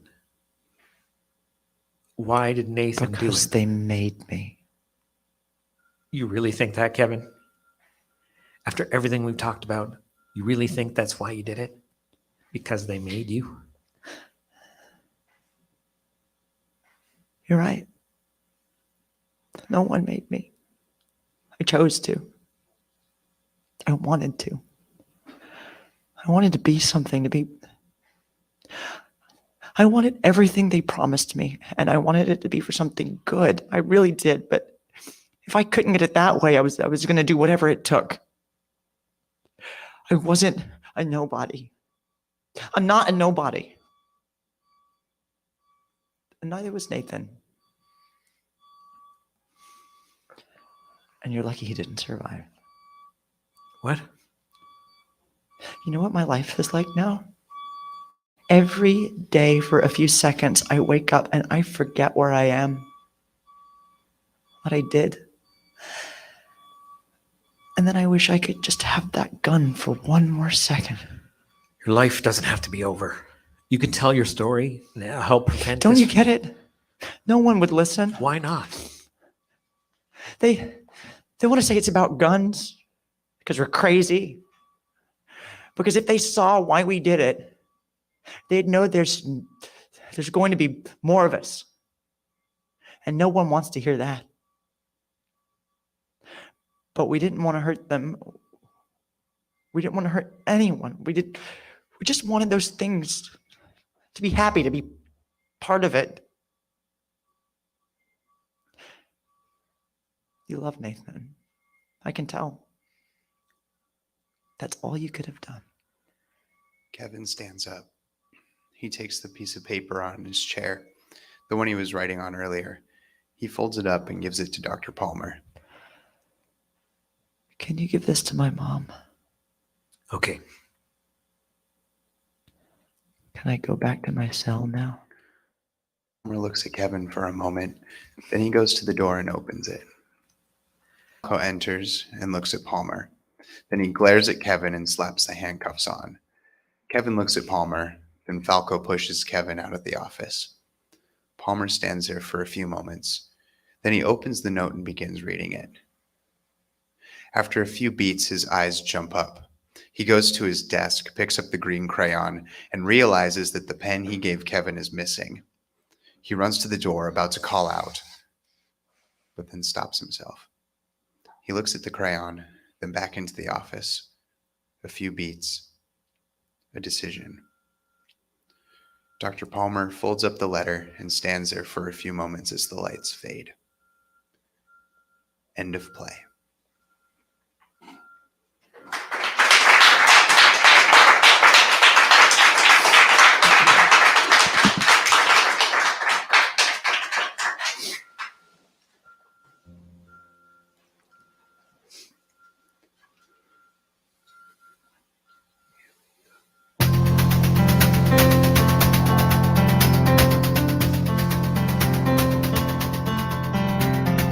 I don't wanna think about it one more day. Checkpoint rainbow.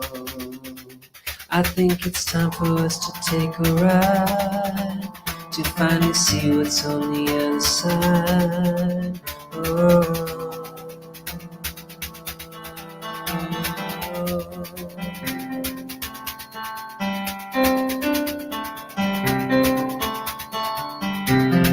I don't wanna stay behind it one more night.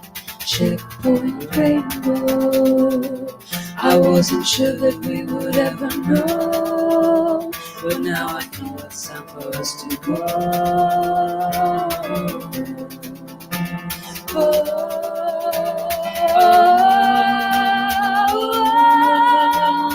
Take me on the one-way ride. Checkpoint rainbow.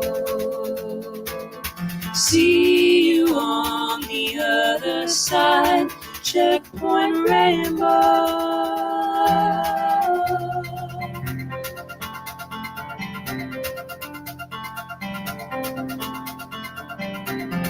I don't wanna waste another single breath. Checkpoint rainbow. If it's the end, I'm glad to be with you, and I believe our love will see us through.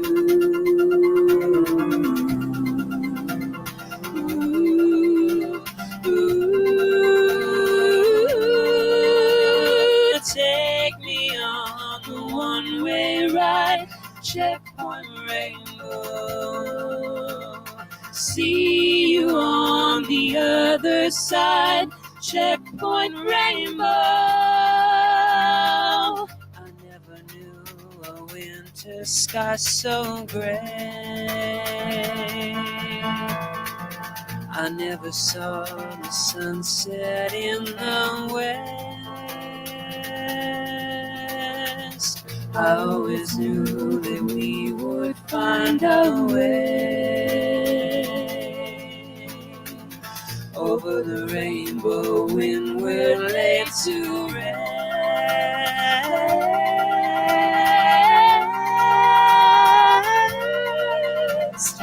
Take me on the one-way ride.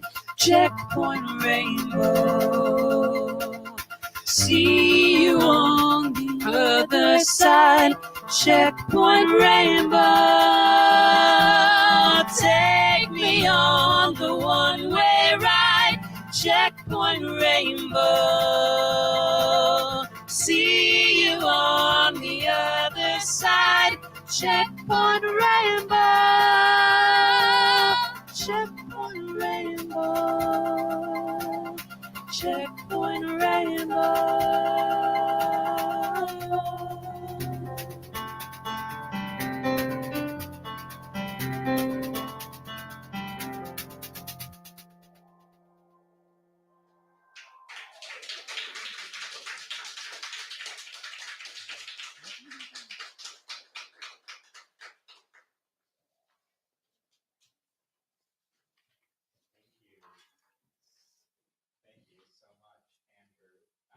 Who was joined in that number by Katie Hartman. Thank you. That was so beautiful. Thank you.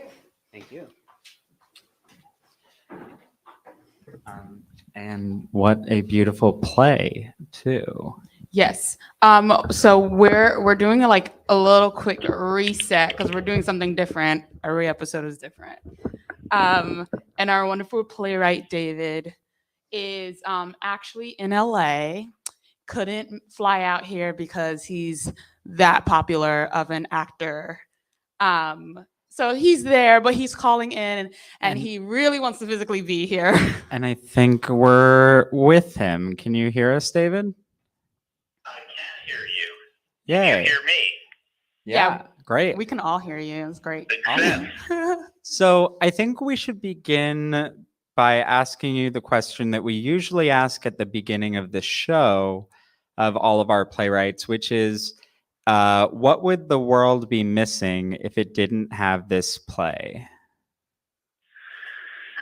I think the world would be missing, perhaps. Can you hear me? Yes? Yeah. Everything's going well? Yep. I think the world would be missing a different perspective on people who commit these kind of acts. And I also think that mentality also applies to other violent phenomena such as terrorism and things like that. So often we just hear people who commit mass shootings or terrorists referred to as monsters, or people who have extreme religious fanaticism. I think that even underlying that religious fanaticism can often be this social isolation and disappointment. If you look at the history of a lot of terrorists, especially in Europe, who are homegrown, a lot of them fell into Islam after having a lot of personal and professional failures, and that was something they could kind of grasp onto and make their mark on the world. So I don't think this is a perspective we hear a lot when we talk about people who commit acts of violence, and that was the motivation of the play, just to try and open up a conversation about what are the people like who do these things. And we talked, when we were putting together the reading, some director said, this puts the character in too sympathetic of a light. And I personally don't feel any sympathy for what he did, but I feel empathy for their pain. And in a way, you sort of feel that even about people who do terrible things. Mm-hmm. Right. So, so was there a specific incident, and there's been so many in the last few years of mass shootings. For a while, it did seem that every other day we heard about a mass shooting, and it became kind of, we became so desensitized to it that we'd be like, of course, there was another mass shooting. So was there a specific incident that made you actually then put pen to paper to write Broken? There wasn't a specific incident. It was more a matter of watching all of these keep unfolding, and in my mind, these people all fit a similar pattern. We also talked about in the lead up to the reading about casting, that people worried that it could be a white male, too many white males, and as we talked about, that was kind of the point of the play, that this white male entitlement to what they regard as a happy life seems to me to be a huge part of the phenomenon. So it was seeing all of these, and in my mind, thinking they all had a similar profile, and it was pretty rewarding because I wrote the first draft of the play just based on my own intuition, and then when I started to do research and when people would send me articles, so much of that confirmed what was in the play. But right before we went into production of the workshop we did in New York that Dina worked on was the Elliot Rogers shooting, and I'm not sure where, but it was at UC school, and just watching that video, it was crazy. Like, our director sent me notes and said, it's just like watching Kevin. it was almost all the same grievances. So it wasn't one in particular, but they all just seemed to be so similar.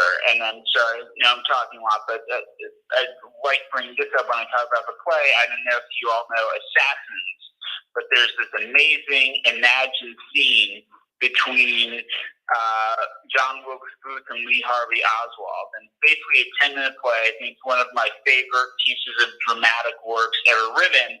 And I almost didn't write this play because I said, well, in a way, that scene says exactly what this play does about why Lee Harvey Oswald killed Kennedy. So I don't think it's even a new phenomenon. I think it's that just middle class, once you have those basic needs met, you start looking for the next things, relationship, career fulfillment, people to like you. And I think not getting that sparks these feelings in a lot of people. And then the big question is what separates the people like Kevin and Lee Harvey Oswald from all the people who might feel that way, but wouldn't lash out and wouldn't do something terrible about it. Mm-hmm. Yeah, I don't know if the incident that you were referencing was at UC Santa Barbara in Isla Vista a couple of years ago. Santa Barbara. Yeah, I lived in. Went to the sorority house. Yeah, I lived in Isla Vista, and I had friends who lived in many of the places that shooter went to, and so I definitely was thinking of that when I first read this play, and then when I was hearing it tonight, I was like, this sounds like the kid from that shooting, because he basically said so many of the things that Kevin in the play says about, like, well, no one noticed me and no one loved me, and therefore I was going to, kill them, basically, to make them love me or know me. And as I said, it was unbelievable because that happened literally, I think, a month or two before we started rehearsing. It was well after the script had been written, so it was really shocking to see something out there that explicitly since he made that video. Mm-hmm. I just have a quick question. Is Kevin like a millennial? Like, would he be in his 20s? Like, what do you envision? Well, he is 25, but the setting, the time of when the play takes place, is it now or is it what year do you think it is?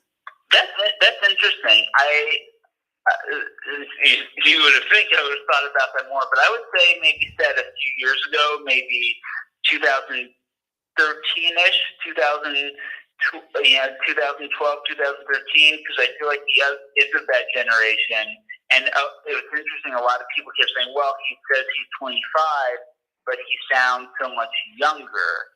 And that was kind of intentional, that as we were talking about with Eric, this guy who he might be in his early to mid 20s, but he's kind of been socially stunted.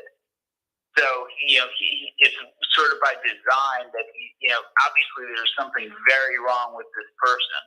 So he's not behaving how you would expect a 25-year-old to behave, but that's also because he does something that that leads him to doing this awful thing that the normal 25-year-old would not do.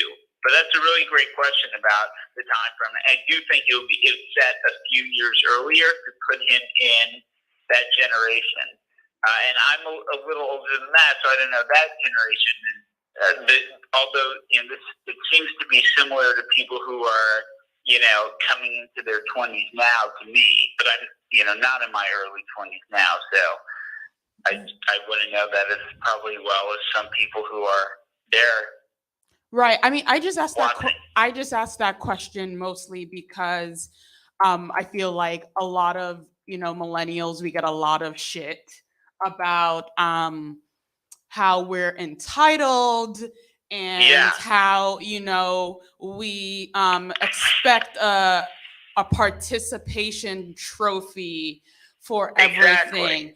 And to an extent, I do understand that, but again, that's on the people who raised us. Like mom, dad, grandma, that's y'all fault. So one, Right. don't put that on us. Yeah. So I asked that question about if Kevin was a millennial, because do you think that Kevin and his thinking is so, it's just so, it does mirror every mass shooter and what they say about this like sense of like gross entitlement that, that if I'm nice to girls, the UC Davis shooter, if I'm nice to girls, they're going to have sex with me. If I do XYZ, this is what 1, 2, 3 will happen. So do you think that Kevin is a product of being a millennial? Or do you think it's just like him and this skewed, the skewed view that we have about society and what we expect and demand of other people? I think it's a combination of both. I think it's exactly what you said. At least for me,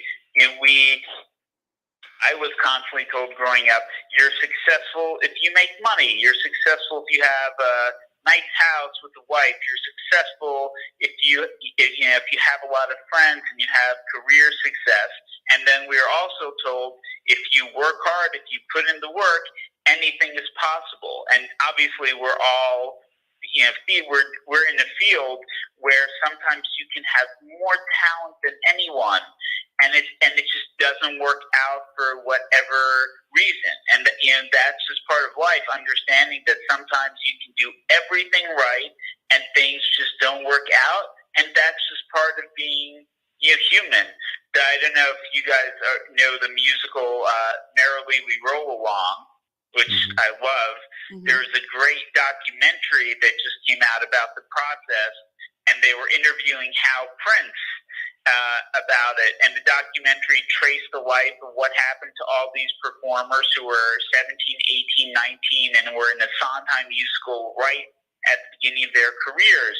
And Hal Prince said, well, the musical is about, the Merrily We Roll Along is about how some people get lucky and get the breaks and other people don't. And I expected that's what would also happen, not just to the characters in the play, but the cast. And then when he's talking about the documentary, says, and that is what happened. And you see all these people who started out together. Some people got that audition, they got that job, and other people were just as talented or just as hard, and for whatever reason, it didn't work out. So I do think it is a product of being raised in America, because this is really, I did talk about the things in Europe, but they do have similar cultures, but this mass shooting phenomenon is really, when you look at it, a largely American phenomenon. Yes. And I think a lot of that is what we were constantly, bred and told, that everyone deserves their moment to be exceptional. And I think Kevin chooses his moment to be exceptional in a horrible way, because it's the only way, after failing and everything else, he can figure out how to, make his mark. Yeah. As you were exploring it, as you were writing and thinking about this play, what correlations to, you mentioned earlier people who turn to terrorism or suicide bombings. What kind of relations or psyche did you see in the crossover between that and why Kevin did this mall shooting? It's interesting. So I used to work in politics before, I came back to theater and playwriting, and I'm still interested in that. And part of my day job is working for a website that covers these things. And it's really remarkable if you look at the stories about so many of these homegrown terrorists in Europe. Almost none of them, even if they came from countries where that were a majority Islam, almost none of them were practicing Muslims, let alone so inspired by it that they twisted it and used it to justify their violence. They weren't even practicing. And then a lot of them were either petty criminals are people who had been frustrated in their personal relationships. They had trouble with girls, or their professional relationships, their careers didn't work out. They were floundering. A lot of them were like delivering pizzas, doing menial jobs. And then if you look at their profiles, they grasp onto this crazy radical version of Islam as a way to give meaning and purpose to their life because they were so unhappy elsewhere. And again, it's a similar thing. If you read up about a lot of these people, not everyone, but a lot of them fall into a similar pattern. And then we hear, the problem is, religion, and yes, they're twisting their, religion, and people have this, crazy version of Islam that they're using to try and, recruit these people. But a lot of these people only come to this after they feel like something is missing in their life, or they have such unhappiness that this gives them a sense of belonging. So I do see sort of a similar parallel. So it doesn't apply just to mass shootings. No, I mean, for sure. Well, I guess this brings us to the question that we've been asking playwrights. So you have 60 seconds. What would you say to Trump? It's after his 100 days. You survived that, kind of. Well, if you Google my name and Donald Trump, you will see exactly what I think of him. So it's this very. So my background. I don't know if we've discussed this, guys, but so I actually worked in the White House for George Bush. So I think I'm exceptionally qualified to say that. I've just been. It's literally been very difficult for me to see Donald Trump even in the Oval Office. I mean, yeah, I've never really been worried about the future of the country before, and not just for our security, but just what does it mean that America could elect someone like that? To me, America was always special to me because we had never had a person of this character and intention in the Oval Office, and my political career was finished, when I published my first article saying this. But it's just, I think it's just very dangerous times, and the best thing to do is just to keep being vigilant, active, and keep speaking out, because when people keep speaking out, stop speaking out, that's when people become complacent and they think they can get away with some of the things they're trying to get away with. Awesome. And finally, the hardest question of our interview that we ask our playwrights is, what did you have for breakfast this morning? Well, I had this fantastic cereal. I'm trying to find the box now. I highly recommend. It's called 1 Degree. It's like I'm reading the box. It's called the Veganic Sprouted Brown Rice Crisps. So it tastes really good. This is radio, but you can't see Yvonne's face right now. That sounds so healthy. In a sustainable manner. You so say healthy I in the most my disgusted way. 1 Degree. The food's good, and they're very socially and environmentally conscious.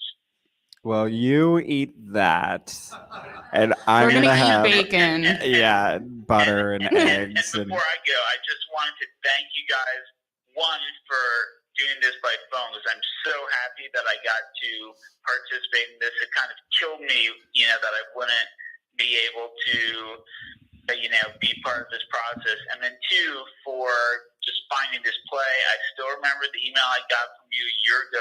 Oh, we found your play. We like it. We want to do it.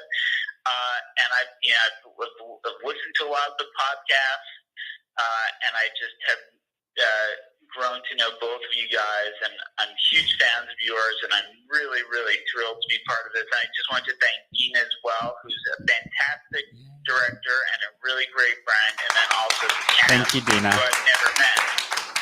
But I'm assuming they did a fantastic job, and it's really a thrill real, and I say this without any pretension or thing. I'm really honored to be part of it. I love what you're doing, the kind of work you're doing, and that's so neat. I'm a huge podcast fan. I just love trying to find something different rather than just, hosting a play reading. And I'm just really, really thrilled to be involved. So thank you guys so much. Oh, Thank you're so you. nice. Thank you. Thank you very much. And while we're being thankful, we would like to thank a couple other people who make this podcast possible. One of them is our audio engineer, Fernando Castillo. Woo! Making it sound good. We'd also like to thank our social media manager, Sienna Gonzalez. Cloud City for hosting us again. Always. Thank y'all. Our wonderful cast. Yes. Where are they? They're in the audience. And then our wonderful before we go to our musical guests, we want to thank you at home for listening and our audience for being here tonight. And Thank our you. playwright, David, again. And Yeah, again, thank our you. director. Thank you all. Thank you all. You're all amazing. And we're going to turn it over to Andrew Lynch one more time. Thank you so much. I'm going to do a couple quick songs here. Margie eats a baguette while drinking coffee, while listening to Italian opera, while staring at paintings by French impressionists. She's trying to feel something. She's trying to feel something. She eats baguette wildly while drinking coffee maniacally, while staring at paintings like magic-eyed pictures that will one day reveal themselves. Her mania reaches a height of pure violence, and she imagines herself as a lion, prowling around the savannah, ripping out the throat of her husband, who is a gazelle, who chews too slowly. And one more.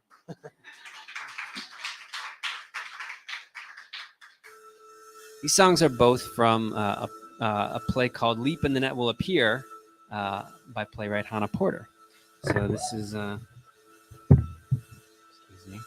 this is the final song of that show called A Prayer.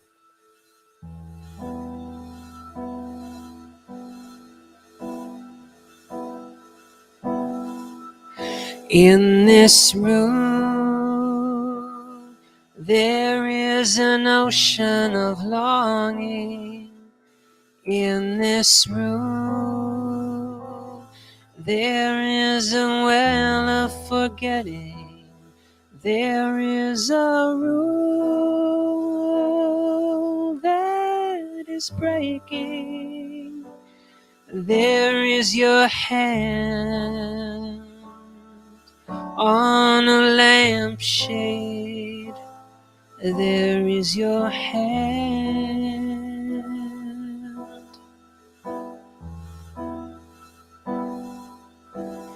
A light is turning out. A light is turning out. The darkness, the darkness. The light is turning out, and I am not afraid.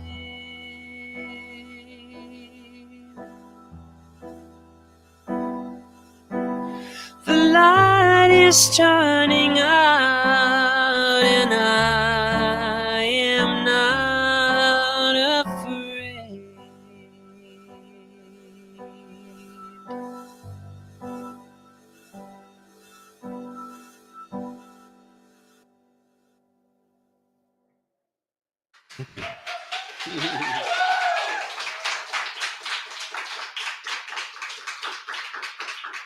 Thank you, Parsnip Ship. thank you everyone for listening. This has been great.